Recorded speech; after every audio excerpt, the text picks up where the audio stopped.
CNN 24 সংবাদে আপনাদের সবাইকে স্বাগত। সঙ্গে আমি ঋতুপর্ণা। দেখে নিব আজকে সংবাদ শিরোনাম।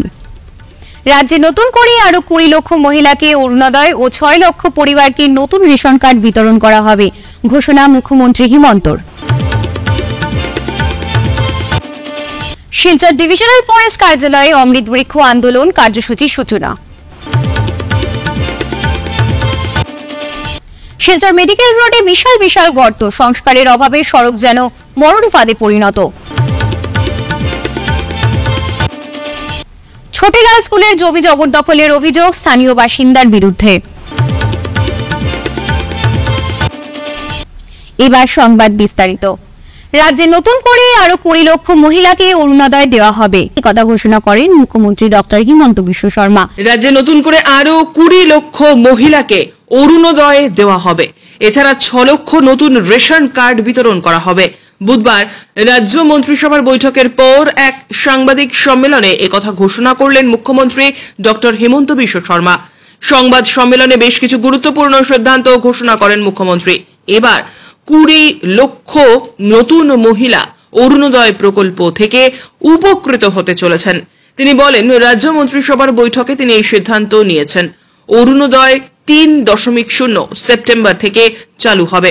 এবছর অরুণোদয় সুবিধাভোগীদের বাছাই প্রক্রিয়া একটি নতুন পদ্ধতিতে পরিচালিত হবে। কিছু বিদ্যমান সুবিধাভোগীর নাম কেটে দেওয়া হবে। অরুণোদয়ের জন্য বাধ্যতামূলক রেশন কার্ড, এছাড়া আধার কার্ড থাকতে হবে। রাজ্যে অরুণোদয় প্রকল্পের সুবিধাভোগীর সংখ্যা বেড়ে 47 লক্ষ হবে। এদিকে তিনি বলেন, সরকার 6 লক্ষ পরিবারকে নতুন রেশন কার্ড দেবে। মিলিয়ন ময়না প্রকল্পটি 7 থেকে 8ই আগস্ট পর্যন্ত বিতরণ করা হবে এখন থেকে। এছাড়া নবজাতকেরা জন্মের পরে হাসপাতালে তাদের আধার কার্ড পাবেন। এবছর সরকার কৃষকদের কাছ থেকে ধান, সয়াবিন ও ভুট্টা কিনবে বলেও জানালেন তিনি। অরুণোদয় 3.0 অর্থাৎ অরুণোদয় আমি প্রথম আৰম্ভ কৰিছিলোঁ 19 লাখ হিতাধিকাৰীৰে। অরুণোদয় 2.0 আমি সামৰি লৈছিলোঁ 27 লাখ হিতাধিকাৰী। এতিয়া অরুণোদয় 3 আমি সিদ্ধান্ত লৈছোঁ যে আৰু আমি 20 লাখ হিতাধিকাৰী এই আঁচনিৰ আমি অধীনলৈ আনিব খুজিছোঁ। যদি 20 লাখ হিতাধিকাৰীক এই আঁচনিৰ অধীনলৈ আনো, তেতিয়াহ'লে এই আঁচনিৰ অধীনত বেনিফিটেড পৰিয়ালৰ সংখ্যা 47 লাখলৈকে বৃদ্ধি পাব। আমি অৰুণোদয় 2.0 আধাৰ আৰু ৰেচন কাৰ্ডৰ লগত জড়িত নাছিলে। তাৰ কাৰণে মই যোৱাকালি পৰহি যেতিয়া উপায়ুক্তৰ সন্মিলন আৰম্ভ হৈছিল, মই কৈছিলোঁ যে কিছুমান অৰুণোদয় হিতাধিকাৰী অবাঞ্ছিত লোকৰ হাতলৈকেও যোৱাৰ কিছু তথ্য আমাৰ হাতলৈ নিৰ্বাচনৰ সময়ত আহিছিলে। সেইকাৰণে এইবাৰ আমি সিদ্ধান্ত কৰিছোঁ যে অৰুণোদয় আঁচনিটো পাবৰ কাৰণে ৰেচন কাৰ্ড থাকিবই লাগিব। আৰু যদি ৰেচন কাৰ্ড কাৰোবাৰ থাকে, তেতিয়াহ'লে তাৰ আধাৰো থাকিব লাগিব। অৰ্থাৎ Arunodoi will be link with Aadhaar and ration card. আৰু এই কামটো যাতে খুব সুষমভাৱে, কাৰণ অৰুণোদয় হিতাধিকাৰী প্ৰায় ডাবল হৈ যাব, আজিতকৈ দুগুণ হৈ যাব। আজি 27 লাখ আছে, তেতিয়া প্ৰায় 47 লাখ হ'ব। ডাবল নহ'ব, অকণমান ডাবলতকৈ কম হ'ব। কিন্তু যেহেতু অৰুণোদয়ত ক্ৰাইটেৰিয়া আছে, 4খন গাড়ী থাকিলে নাপায়, মন্ত্ৰী MLA পৰিয়ালে নাপায়, পঞ্চায়তৰ পৰিয়ালে নাপায়, সেইকাৰণে আমি ভাবিছোঁ যে 47 lakh will be a sufficient number যোগ্যজনক দিবৰ কাৰণে। আৰু তাৰ গোটেই নিৰ্বাচনৰ প্ৰক্ৰিয়াটো আমি ছেপ্টেম্বৰ মাহৰ পৰা আৰম্ভ কৰিম। শিলচর ডিভিশনাল ফরেস্ট কার্যালয়ে অমৃত বৃক্ষ আন্দোলনের কার্যসূচি অনুষ্ঠিত হয়। বুধবার বিভিন্ন SHG গ্রুপ ও স্কুলের ছাত্রছাত্রীদের মধ্যে গাছের চারা বিতরণের মাধ্যমে অনুষ্ঠানের সূচনা করা হয়। বক্তব্য রাখতে গিয়ে বক্তারা বলেন, 15ই আগস্টের মধ্যে কাছাড় জেলায় 1,12,000 বৃক্ষরোপণের কার্যসূচি হাতে নেওয়া হয়েছে। সমগ্র আসামে 3 কোটি বৃক্ষরোপণ করা হবে এবং রাজ্যের প্রত্যেক ব্যক্তি একটি করে নিজের মায়ের নামে বৃক্ষরোপণ করার জন্য মুখ্যমন্ত্রী হিমন্ত বিশ্ব শর্মা আবেদন জানিয়েছেন। এদিনের অনুষ্ঠানে শিলচরের বিধায়ক দীপায়ন চক্রবর্তী, উধারবন্দের বিধায়ক মিহির কান্তি সোম, লক্ষ্মীপুরের বিধায়ক কৌশিক রায়, জেলা শাসক রোহন কুমার ঝা, police super Nomal Mahata, DFO বিজয় পালকে সহ বন বিভাগের বিভিন্ন আধিকারিকরা উপস্থিত ছিলেন। একটা অভিনব প্রয়াস উনি গত বছর থেকে শুরু করেছিলেন যে সমস্ত আসামে অমৃত বৃক্ষ আন্দোলন 2023 শুরু করা হয়েছে।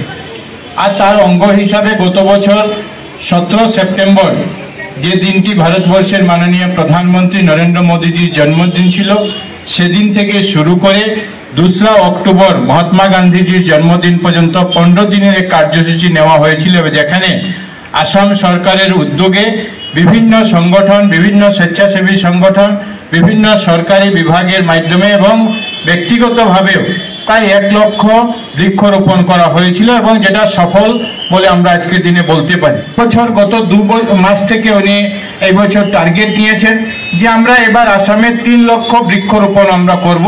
আর শুধু 3 লক্ষ বৃক্ষরোপণ না, এবং 3 লক্ষ যেটা আছে সেটাকে আমরা কিভাবে বাঁচাতে পারি সেটারও চিন্তা ভাবনা করে গত 2 মাস থেকে উনি পরিকল্পনা শুরু করেছেন। जैसे ह्यूमन सिविलाइजेशन के लिए चैलेंजेस आ रहे हैं, जैसे ग्लोबल वार्मिंग है, तो इसके लेके हम लोगों ने पूरे विश्व ब्रह्मांड में एक साथ इसके अगेंस्ट में हमको लड़ना है। और हमारा असम के माननीय मुख्यमंत्री श्रीयुत हिमंत बिश्व शर्मा जी ने जो ऐतिहासिक जो कदम उठाया है, अमृत वृक्ष आंदोलन, ये भारत में एक मेडन आंदोलन है। डिस्ट्रिक्ट कमिश्नर सर और ऑनरेबल हमारे जो एमएलएज हैं, सबके अगुवाई में हमारा जिला भी डीएफओ का और सीसीएफ के द्वारा जो हमारा ये कदम उठाया जा रहा है, इसमें हम नंबर 1 रहना चाहिए। इन्होंने जो डायरेक्शन दिया था, लास्ट ईयर हम लोगों ने अमृत वृक्ष आंदोलन 2023 किया था, तो इस बार उसका सेकंड ईयर है अमृत वृक्ष आंदोलन 2024। कछार डिस्ट्रिक्ट में लास्ट टाइम हमने 4,55,000 ट्रीज डिस्ट्रीब्यूट किए थे एंड इस बार हमारा टारगेट है 11,24,000। तो इसमें सबसे बड़ा जो पार्ट है वो एसएचजी का है, सेल्फ हेल्प ग्रुप, उनके मेंबर को दिया जाएगा।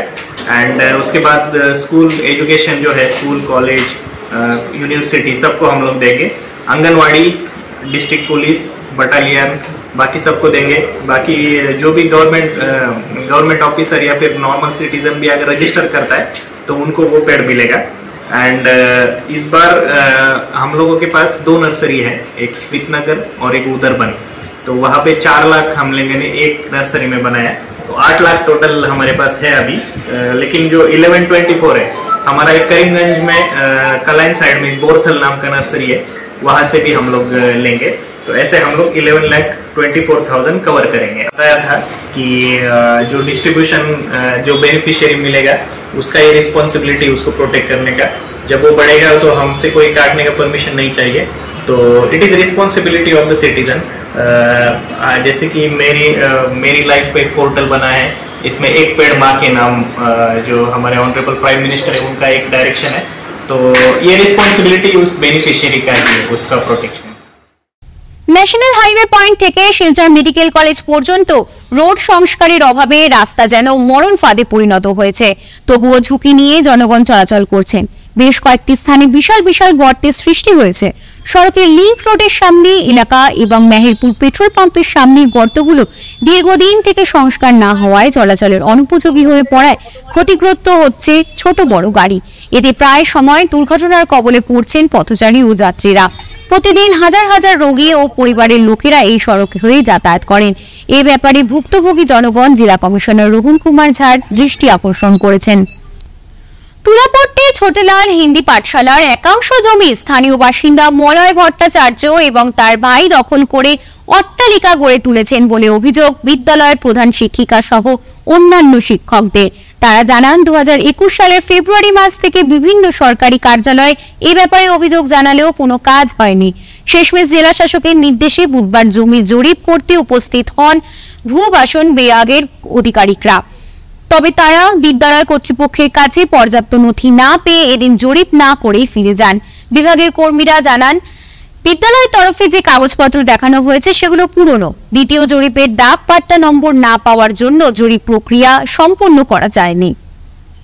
ভূমাফিয়াদের বিরুদ্ধে সরকার বিভিন্ন সময় অভিযান চালালেও আজও কাছাড়ের জমি দখল প্রক্রিয়া অব্যাহত রেখেছে বিভিন্ন ভূমাফিয়ারা। শিলচর সংলগ্ন বুধরাইল এলাকার বাসিন্দা মিন্টু ভূষণ দাস ওনার পৈতৃক সম্পত্তির নিরাপত্তা ও সংরক্ষণ নিয়ে দীর্ঘদিন যাবৎ নানা সমস্যার সম্মুখীন হচ্ছেন। ভুয়ো দলিল বানিয়ে জমি মাফিয়ারা ওনার পৈতৃক জমি দখল করে অন্যের কাছে বিক্রয় করেছেন বলে অভিযোগ মিন্টু ভূষণ দাসের। বিষয়টি সেটেলমেন্ট অফিসে জানানো সত্ত্বেও এখনো কোনো কাজ হয়নি বলে সংবাদ মাধ্যমকে জানিয়েছেন তিনি। আমার নাম মিন্টু ভূষণ দাস, বাড়ি বুধরাইল। আমি জায়গা জমি সংক্রান্ত ব্যাপারে নিয়ে বহুত কষ্ট বুক করিয়া মুখ্যমন্ত্রী মহোদয় কইছেন মাফিয়া ডনকলে তারা কিছু করতে সাজা শাস্তি দিতা। এখন দেখা যায় মাফিয়া ডনেরা খোলা আকাশের নিচে ঘুরতেছে, আমার জায়গা জমি দখল করতেছে, প্লাস ইসমালিত সত্যগুলো বাটবাটরা করে দেন না, তারা বড় বড় দলিল বানাইতেছে। আমি সেটেলমেন্টও অনুরোধ করিয়া বারবার করিয়া পিটিশন দিয়া 2011 থেকে আমার অর্ডার ফাঁস করিয়া সেটেলমেন্ট ডিমার্কেশন করিয়া আমার জমি সঞ্চয় দিতা, টেস্ট ম্যাপ বানাইয়া সরিকার মনোনীত করিয়া কালারিং করিয়া চিহ্নিত করিয়া দিছে, কিন্তু সরজমিন আমার দখল দেয় না। আপনাদের এই শুদ্ধ ফাট্টাই সম্পত্তি আসলো সব বেশিয়া। এখন 3 ফাট্টা মেইন বাড়ি ও 3 ফাট্টার মাঝেও দেখা যায় প্রায় 100টা দলিল তারা এখন সাবমিট করছে। সেটেলমেন্টে এটা 49 আর্টিকেল রিজেক্ট বানাইছে এবং কোর্টে থেকে রিজেক্ট করছে না, প্লাস সাবজেক্ট থেকে রিজেক্ট করছে না। এগুলো লিয়া তারা অন্য অন্য বা দেখাইয়া বেঁচে এক ফাট্টা জায়গা এক দাগো জায়গা অন্য দাগো অন্য ফাট্টা নিয়ে তারা এগুলো বানাইতেছে ঠিকানা দিতে।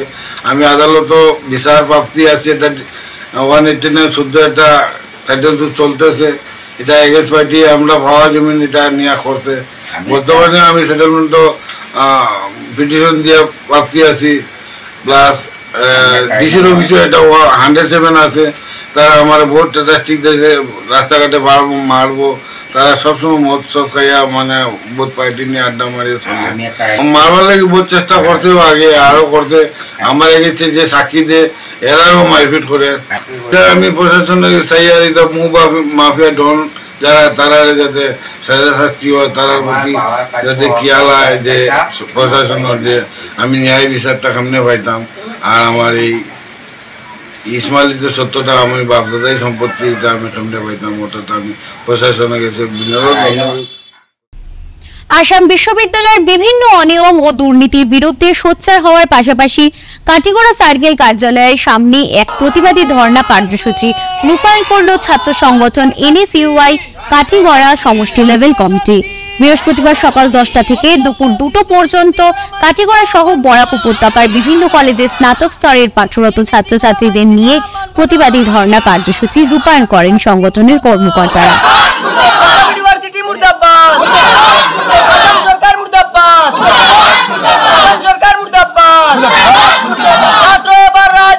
শিক্ষামন্ত্রী হুঁশিয়ার, ছাত্র এবার রাজপথে শিক্ষামন্ত্রী হুঁশিয়ার, আওয়াজ দো, আওয়াজ দো। আপনারা এই যে মেমোরান্ডাম বা আপনারা যেটা এজিটেশন আছে এটা সার্কেল অফিসার স্যারে অলরেডি জানেন, ঠিক আছে? তাই অফিসিয়াল কাজে আটকাইছেন ডিসির অফিসে, তাই আমার ইনস্ট্রাক্ট করছিল যে আমি লই লইতাম। তো আমি তো আইসলাম আগে, আপনারা দিছেন না, তো আপনারা ওয়েট করছেন। আমিও কইছি শান্তভাবে করুন। এখন কথা হয়েছে আমি নিছি এটা, আমি স্যারে দিমু, স্যারের যেহেতু জানা আছে তাই অ্যাকশন লইবা, ঠিক আছে? আমরা কাঠিগড়া সার্কেল অফিসে ধর্ণা দিয়েছি। আমাদের আসাম ইউনিভার্সিটি ছাত্রদের ফি অতিরিক্ত বৃদ্ধি করেছে, যেটা আগে ছিল 4,000 এখন 7,500 মতো করেছে, টোটাল 8,000 চলে যায়। তো আমরা সার্কেল অফিসার স্যারের অপেক্ষা করে ওনাকে না পেয়ে আমরা বড়বাবুর কাছে মেমোরান্ডাম সাবমিট করেছি। আর আমরা দাবিগুলো যদি অতি সত্বর পুরা না হয় তাহলে আমরা আরো বৃহৎভাবে আমরা সমস্ত বরাক জুড়ে আমরা আন্দোলন করে তুলি। দাবির মধ্যে কি রয়েছে? আমাদের দাবি হলো আসাম ইউনিভার্সিটি যে অন্যায়ভাবে ছাত্রদেরকে ব্যাক লাগায়, এই ব্যাকটা না লাগানোর জন্য এবং অতিরিক্ত যে ফি বৃদ্ধি করেছে এটা মানে মুকুব করার জন্য। কোন কোন ক্লাস সেমিস্টারে ফি? 3rd same, 5th same, 1st same. ফিরছে একটি বিরতির পর, সঙ্গে থাকুন। শিলচরবাসীদের জন্য সুখবর, এসে গেছে ভিভা ফুড কোর্ট। শিলচরের এই মুহূর্তের অন্যতম আকর্ষণ, যেখানে একই ছাদের তলায় আপনি পেয়ে যাবেন বিভিন্ন ধরনের মিষ্টি, রকমারি স্ন্যাক্স, থাকছে রুফটপ ক্যাফে, একই অঙ্গে এত কিছু। পিওর ভেজ এই ফুড কোর্টে আপনার আপনজনকে নিয়ে একটি সন্ধে কাটিয়ে যান। কথা দিচ্ছি আপনাকে আবারও আসতে হবে ভিভা ফুড কোর্টে। যোগাযোগ 9395935558 এই নাম্বারে। আপনাকে জানাই সাদর আমন্ত্রণ। ফিরে এলাম বিরতির পর। কালাইন উচ্চতর মাধ্যমিক বিদ্যালয়ে ছাত্রছাত্রীদের মিড ডে মিলের বদলে খাওয়ানো হচ্ছে 5 টাকা দামের কেক। গরম ও ক্ষুধার জ্বালায় স্কুলের ভেতরেই দীর্ঘক্ষণ জ্ঞানহীন স্কুল ছাত্রী। অল্পের জন্য মৃত্যুর মুখ থেকে ফিরল ক্লাস 7 এর ছাত্রী জয়া দাস। গ্রীষ্মের বন্ধ শেষ হওয়ার পর স্কুল খোলার প্রথম দিনই ঘটনাটি সংঘটিত হয়েছে কালাইন উচ্চতর মাধ্যমিক বিদ্যালয়ে। খবর পেয়ে মেয়েটির বাবা তরুণ দাস তড়িঘড়ি করে স্কুল থেকে মেয়েকে নিয়ে কালাইন হাসপাতালে পৌঁছন। নাম কি দাও? জয়া দাস। আচ্ছা, কি দাস আজকে পৌঁছান তুমি? আজকে আমি দুপুরে হাফ টাইমের সময় আমার শরীর কিতা করে আমি ইয়রে কইছি, 7 তালারে কইছি ছুটি দেও, তারা দিছই না। এরপরে আমার লগরতা কইছেন বউ ওখানে, আমি বইছি। এরপরে হাফ টাইম পরে আবার পরে কিতা হয়েছে 2টার সময়, তারপরে আর আমি জানি না। আজকে এটা তোমরা যে রুমের মধ্যে আছে, রুমে কিটা গরম বেশি আছিল? গরম বেশি, তো ঘরে বেশি। ছাত্র কতজন আসছিল আজকে স্কুলে? 14 জন আমরা ক্লাসে। 14 জন আইছিল? এবি মিলাইয়া। এবি মিলাই 14 জন। তোমরা এটা কয়টা মতো আটকায় রাখা হয়েছে? কয়টা মতো ক্লাস হয়েছে মোটামুটি? আমি জানি না, কইতে পারো না? ও 2 পিরিয়ড তো হইছে তোমরা। আর এরপরে ফিট হয়ে গেছে, আর কইতে পারো না নি? আমার নাম তরুণ দাস। আর মেয়ের নাম কি? মেয়ের নাম জয়া দাস। তার নাম জয়া দাস? জয়া দাস। আচ্ছা, বয়স কত? বয়সটা 14 বছর আগে। কোন ক্লাসে পড়ে?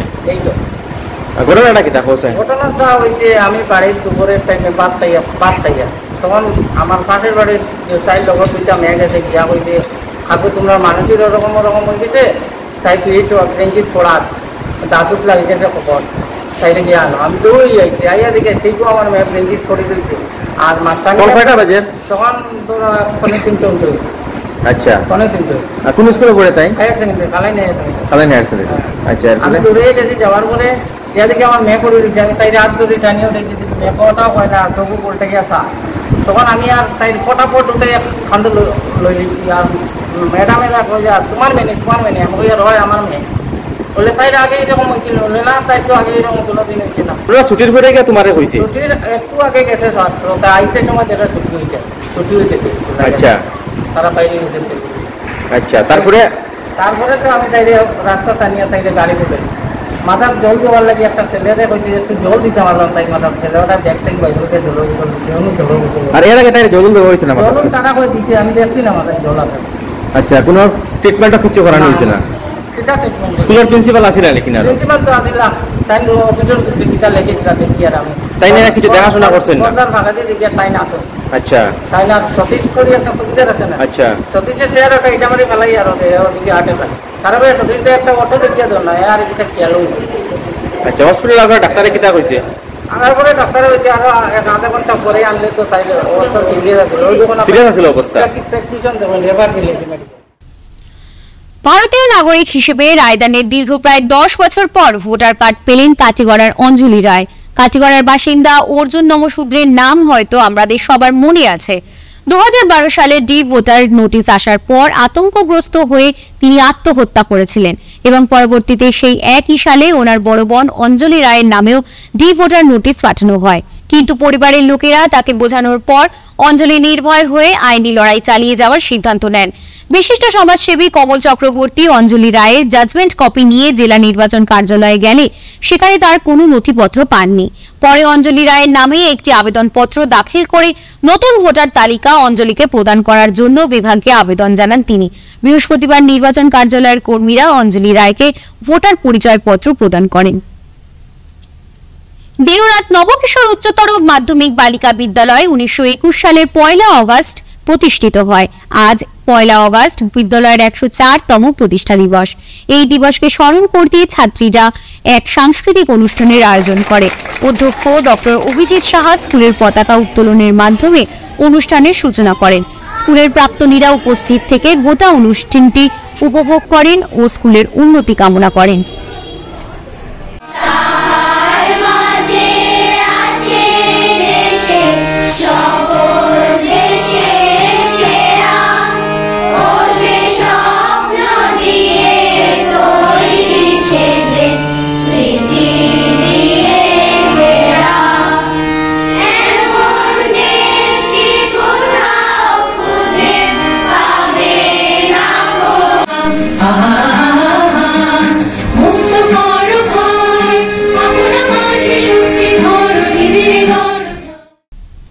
আজকে CNN 24 সংবাদ এই পর্যন্তই। নমস্কার।